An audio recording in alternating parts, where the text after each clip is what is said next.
Good morning, and thank you for checking us out here on Cincy Lifestyle on this Thursday morning here in the Tri-State. We certainly appreciate you being with us this morning, right, Mona?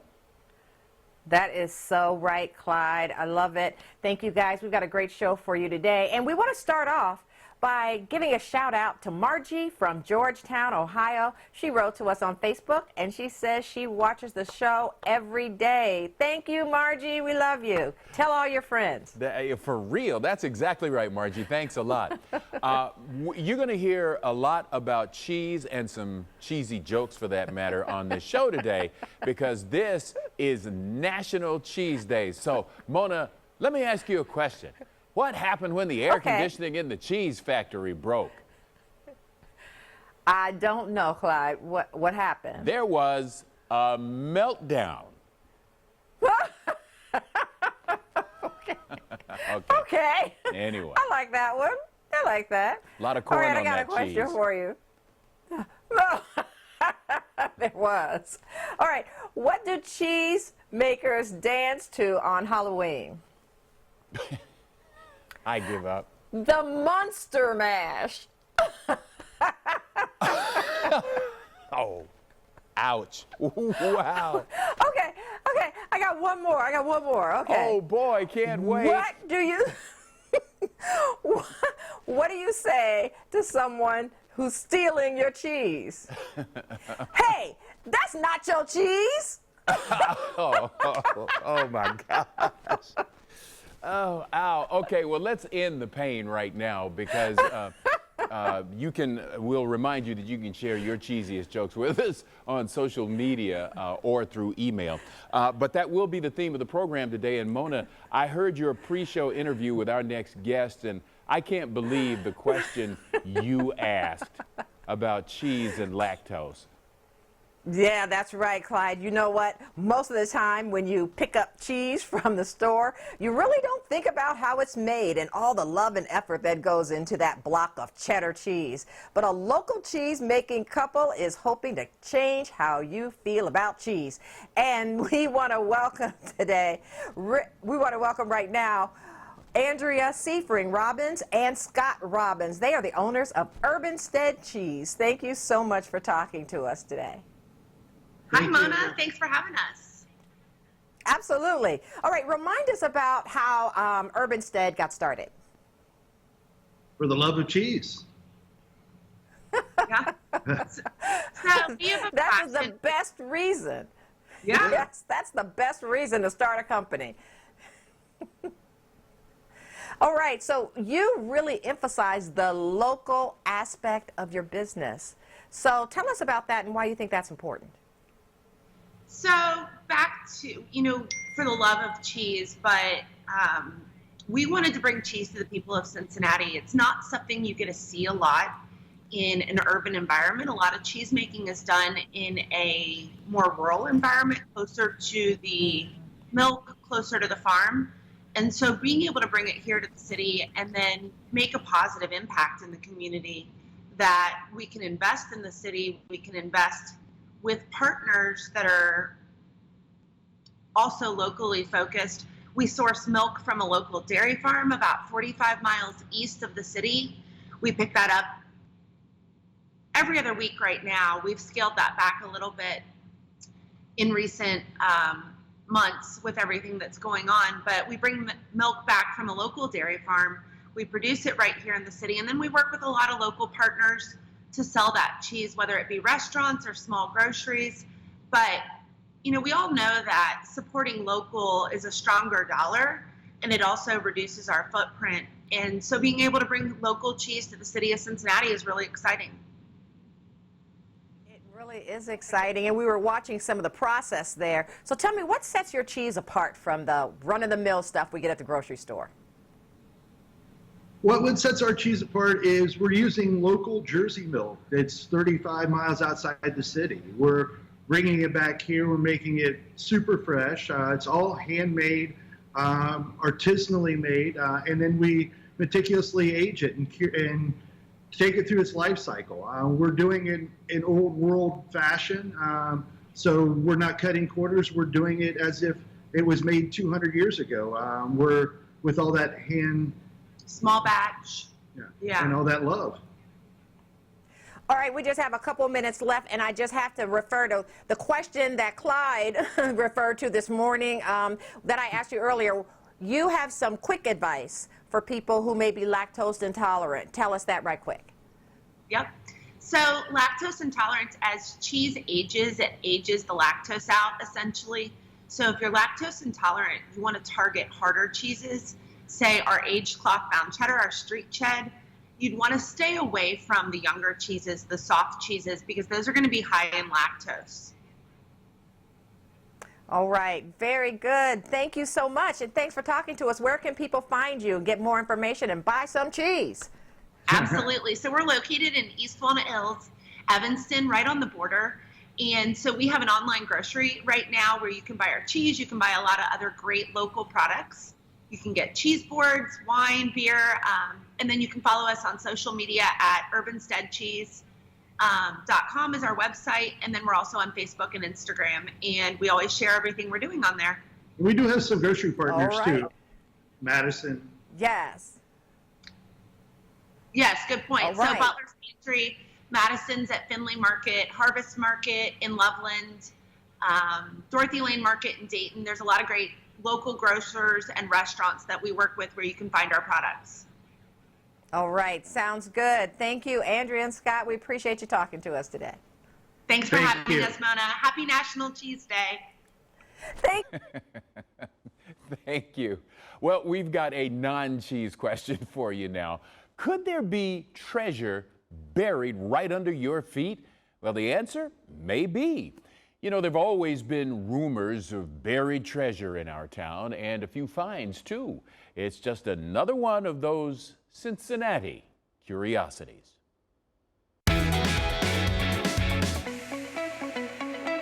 If you dig through enough vintage Cincinnati newspapers, you can be forgiven if you suspect that buried treasure lurks beneath every vacant lot or inside every creaky old house. To recall just a few examples, 1917, workmen excavating the new YMCA building on Central Parkway found a pottery crock spilling $2,000 in gold coins. A smaller stash, only $90 in gold pieces, was discovered in 1905 by workmen excavating for the Cincinnati Southern Railway below 3rd Street in the West End. A young man in Sailor Park poked a stick into a hollow piece of firewood in 1864, and out rolled a gold coin. He poked some more and found $1,200 in coins. Legends of buried treasure around these parts are often associated with some of the notable scalawags who passed through over the years. Simon Girty was a renegade who terrorized the Ohio country between the Revolutionary War and the War of 1812. Son of a colonial family, old Girty joined forces with the British and organized Indian attacks on Western settlers and army posts. The tale was told, yet never proved, that Girty stashed a good-sized chest of soldier gold somewhere near Newtown. When Confederate General John Hunt Morgan led his raiders through Indiana and Ohio during the summer of 1863, it's reported that many of the townsfolk ahead of his guerrilla band buried household goods for safekeeping. Some of those hoards were never recovered or simply forgotten, leading later generations to excavate farms around Harrison and Glendale. Some legends claim Morgan himself buried plundered gold somewhere along his rampage.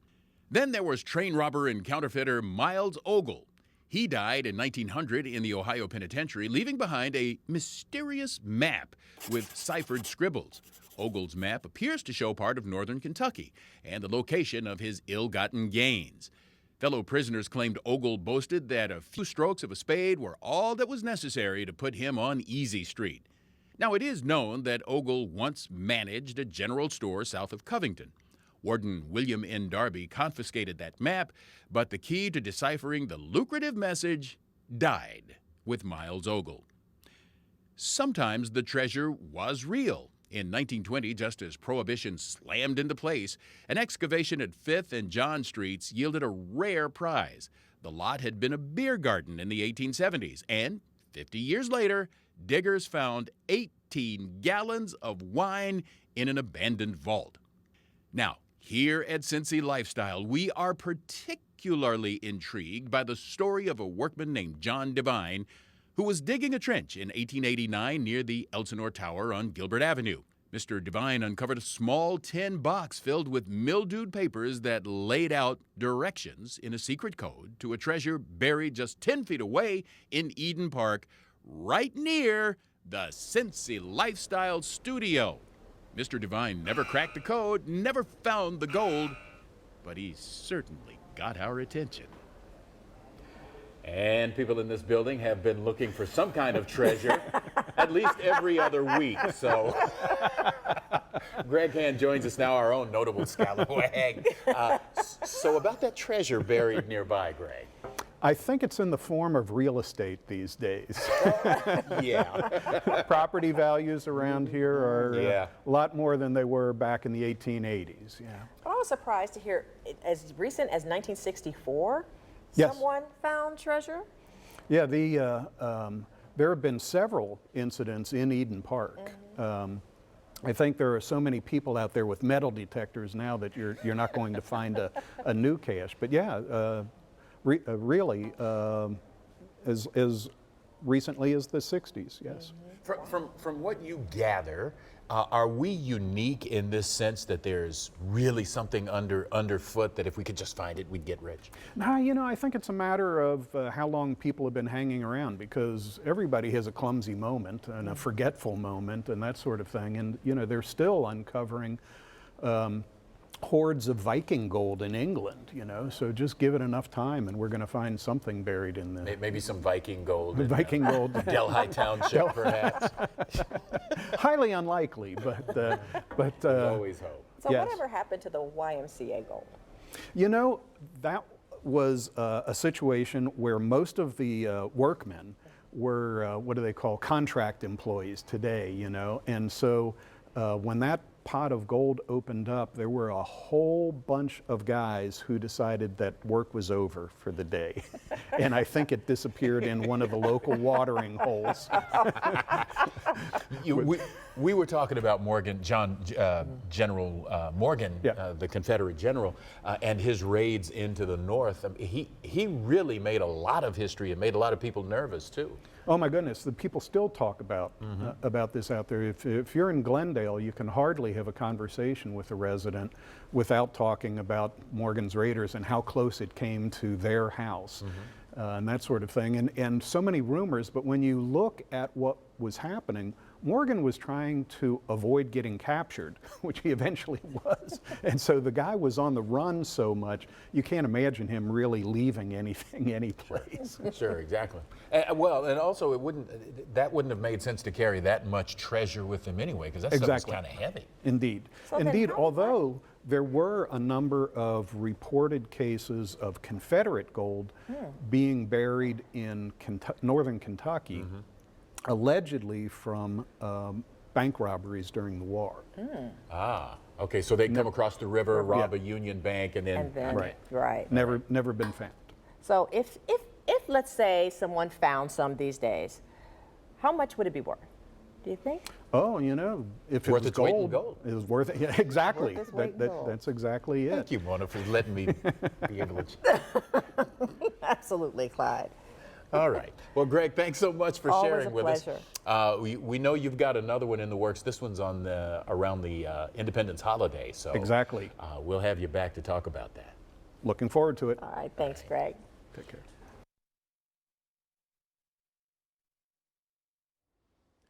You may have heard us mention at some point during this show that June is National Dairy Month and June 4th is National Cheese Day. So what better time than now to learn some creamy, cheesy dishes? And joining us today with some legendary, see what we did there, legendary recipe inspirations is cookbook author and contestant on Bravo's Top Chef, Chef Kevin Gillespie. Chef Kevin, thanks for joining us. So let's dive right in and find out why it is that cheese is such a popular ingredient in so many recipes by top chefs like yourself.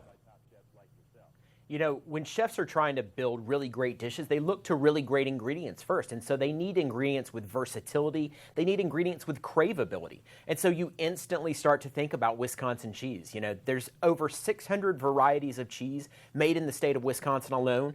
And 98% of the grocery stores in the United States carry a Wisconsin cheese product. So if you want to make great food, looking for that Proudly Wisconsin Cheese badge is a great way to start. All right, so let's talk about some of the legendary recipes you have for us today. Sure, you know, it's really hard to narrow it down, honestly. There's thousands and thousands of things we can make. But I picked a couple of my favorites today, and the first is a rhubarb and aged cheddar upside down cake. It is a fun spin on a classic American dessert, but that's really playing on that sweet and salty flavor combo that's super popular in the United States right now. And it uses a really beautiful aged cheddar to add that kind of umami character. But if you're looking for something a little bit more mainstream, maybe a little bit more classic, it doesn't get any more classic than buffalo and blue cheese. And so I have a buffalo chicken pasta salad with a beautiful Roth buttermilk blue cheese. One of my favorite combos, spicy buffalo, creamy blue cheese. I mean, it's a classic for a reason. Well, let's talk a little bit about some suggestions you might have for a summertime cheese board. Sure, you know, a cheese board is a really simple but very elegant way to showcase great cheeses. And when we finally have a chance for folks to come back around and hang out with each other, this is a perfect opportunity here. So let me share with you the key to it. First of all, I've pointed it out already, but look for that Proudly Wisconsin Cheese badge. That's how you know this is made by artisan and craftsmen who really care about the work that they're doing. And then let's remember to mix it up and have fun. Hard cheeses, soft cheeses, creamy cheeses, blue cheese, and then complement and contrast. Fresh fruits, jams, nuts, crackers, breads, cured meats, all of those things really showcase the wonderful flavor profile that exists in all of these excellent Wisconsin cheeses. Okay, and so the emphasis, of course, is on quality cheeses. Why is that so important? Because if you want to make great food, you have to start with great ingredients. Wisconsin cheesemakers, it is the only state in the U.S. that requires you to have a license to make cheese. And we're talking about families and farms that have been doing this a lot of times for over 4 generations. If people want to learn more about them, the farms, the cheesemakers, the best way is to go to wisconsincheese.com and you can find all of their stories. Plus, you can find a link to the e-commerce site. Have some of these cheeses sent straight to your house. All right, well, Chef, we appreciate it. One more time on that address, just so we make sure everybody got it. Absolutely, wisconsincheese.com. Okay. Chef, thank you so much for being with us. Thank you. Have a great... You know what else is a really tasty dairy recipe? Ice cream. And the Tri-State is home to dozens of quaint and yummy creamy whips. Many of these stands have been around for decades, and today Allie is going to take you to 4 of these sweet creamy whips. I'm telling you, she gets all the good assignments. Creamy whip stop number 1, Putz's. Right off exit 17 from I-74 West in Price Hill is home to Putz's Creamy Whip. It's a family business that has been passed down from generation to generation, dating back to 1938. Now, over the decades, they've changed locations, but one thing that's consistent is their soft serve. Since 1954, they've been using the same machine to make their famous vanilla ice cream. And the family swears that's what separates them from the rest. This machine creates staple menu items like their hot fudge cakes and strawberry shortcakes. However, if you don't have the biggest sweet tooth, you may just want to try their chili. Rumor has it, it may be better than Gold Star and Skyline.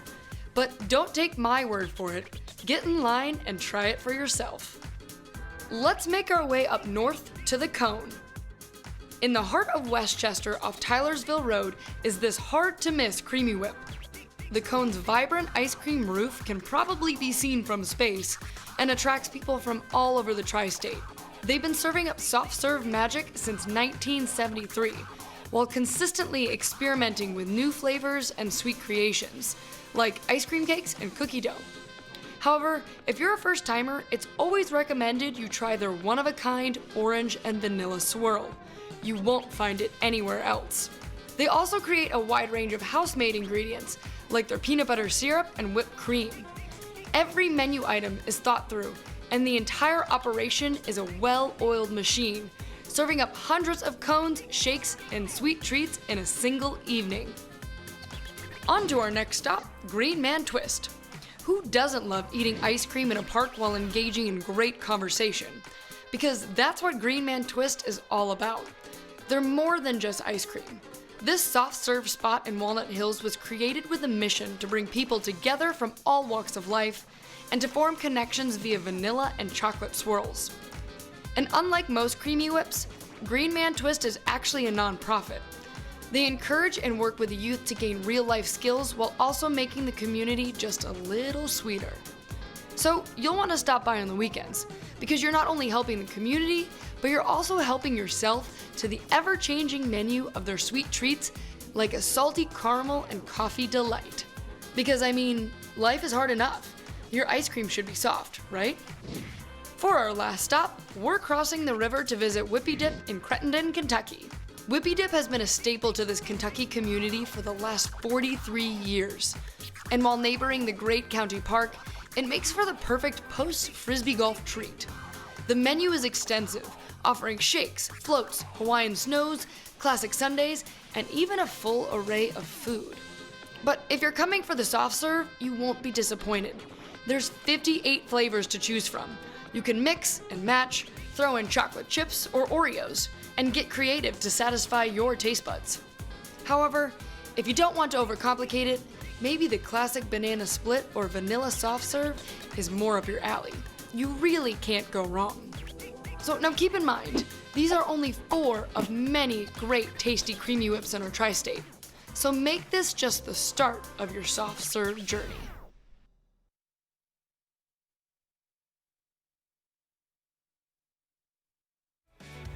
Thank you so much for joining us today. We appreciate it.